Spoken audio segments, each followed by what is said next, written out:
Magandang araw sa iyo, kaibigan. Ako nga pala si Nads. Halika't samahan mo akong pagnilayan ng salita ng Diyos dito sa landas ng pag-asa. Ang ating ebanghelyo ngayong araw na to ay pinapakita sa atin kung paano tinuturo ng Panginoon ang tungkol sa tunay na gantimpala sa buhay. Alam natin yung ideal equation. Gumawa ka ng masama, may parusa. Gumawa ka ng mabuti, merong gantimpala. Ngunit pag tinitingnan natin ang ating paligid, lalo sa kasalukuyang panahon, tila baligtad yung nangyayari. Kung sino pa yung gumagawa ng kabutihan, sila pa yung madalas napapahamak. At kung sino yung gumagawa ng hindi maganda, sila pa yung parang umaangat, kinikilala, at umaasenso sa buhay. Kaya naman, isang napakatinding hamon at pagsubok sa isang Kristiyano ang mamuhay sa panahong ito. Ngunit, may pag-asang hatid ang ating pagbasa ngayong araw. At ito yun, hindi mo man kaibigan makuha sa buhay na ito ang gantimpala mo. Siguradong sa kabilang buhay ay aanihin mo ito. Kaya gumawa ka pa rin ng mabuti. Natulad na lamang ng mga banal at mga santo na ating kinikilala ngayong araw na to. November 1, ginugunita natin silang lahat.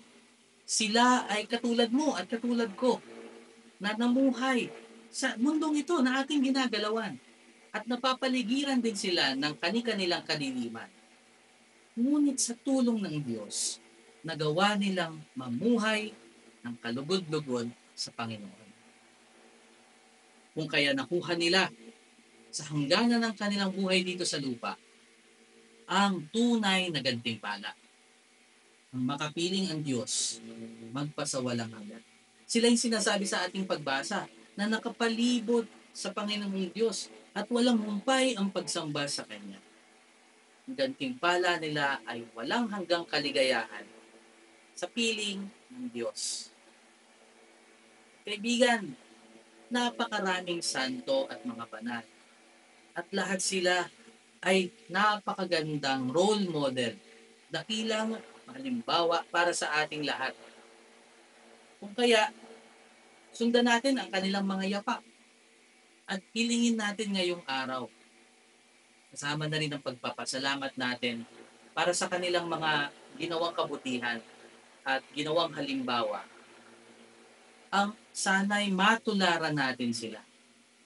Sana tayo ay hayaan ng Panginoon magkaroon ng tapang ng loob, ng grasya at ng kasiyahan na isakripisyo rin ang ating pansariling kapakanan, pansariling kaginhawaan, kaligayahan, alang-alang lang sa pagsunod sa utos at kalooban ng Diyos.